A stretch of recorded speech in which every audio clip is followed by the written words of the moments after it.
आज 16 अगस्त और मैं सदर अस्पताल के बिस्तर पर और छात्रों का आंदोलन सदर अस्पताल के बिस्तर से ही लड़ रहा हूँ और मेरा अनिश्चितकालीन भूख हड़ताल का आज 15वें दिन है और सत्याग्रह का 23वें दिन।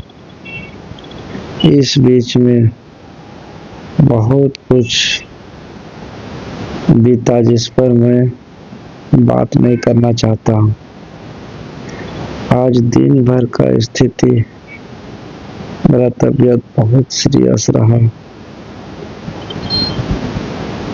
मेरा बीपी काफ़ी लो हो चुका है और अब इससे पहले जब लो होता था और जिस दवाई से कंट्रोल होता था अब उन दवाइयों से कंट्रोल नहीं हो रहा है।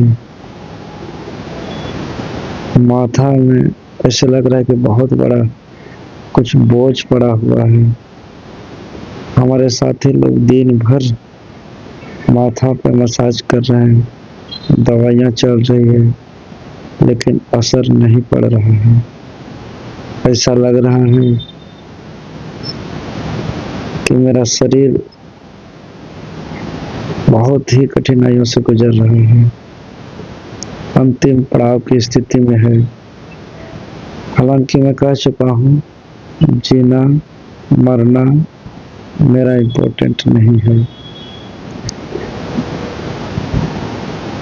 लेकिन मैं आज इतना दर्द इसलिए ले रहा हूँ कि यहाँ का एजुकेशन सिस्टम में सुधार हो। सरकार तत्काल पहल करे। कल सरकार के तरफ से मैसेज भी आया है कि 17 अगस्त को 2 बजे हम लोगों के साथ वार्ता होगी। हम सरकार से उम्मीद करते हैं कि कल का वार्ता निर्णायक होगी और सभी छात्र को संतुष्ट करेंगी और एक ऐसा एजुकेशन सिस्टम आने वाले पीढ़ियों के लिए तैयार किया जाएगा जिसमें हम लोग जैसे इतना संघर्ष कर रहे हैं, दर्द का पीड़ा झेल रहे हैं, ये आने वाला पीढ़ी ना झेले जो अभी पहला दूसरा तीसरा चौथा क्लास में है, जो 8वां 9वां क्लास में है, जो स्कूल कॉलेज में जो बच्चे पढ़ रहे हैं वो जब प्रतियोगी परीक्षा देने लायक हों तो उनको ये कष्ट न झेलना पड़े। एक ऐसा एजुकेशन सिस्टम इस झारखंड राज्य के अंदर चाहते हैं, क्योंकि मुझे एहसास हो रहा है कि आने वाला पीढ़ी इतना दर्द लेकर के नहीं लड़ पाएंगे।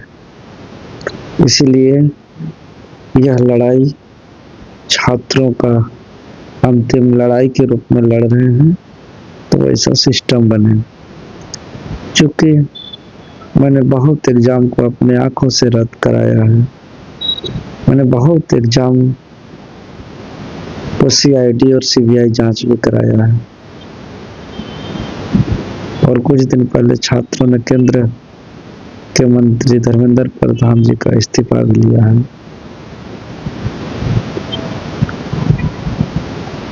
लेकिन आने वाला पीढ़ी के लिए न्याय साबित नहीं होता है।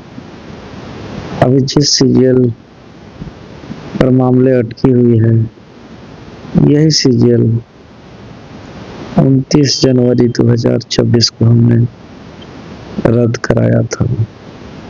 उसके बाद वही CGL दोबारा भरा करके फिर से एग्जाम हुई, वही धांधली और बरसों से संघर्ष चल रही है। तो क्या सवाल है कि आज हम रद्द भी करा दें, CBI जांच भी करा दें? गड़बड़ी भी तो करना पड़ेगा, लेकिन क्या इससे आने वाली जो परीक्षा होगी उसमें धांधली रुक जाएगी? यह सबसे बड़ा सवाल है, क्योंकि ये जो मैं कुर्बानी या पीड़ा और दर्द के साथ इस लड़ाई को लड़ रहा हूँ,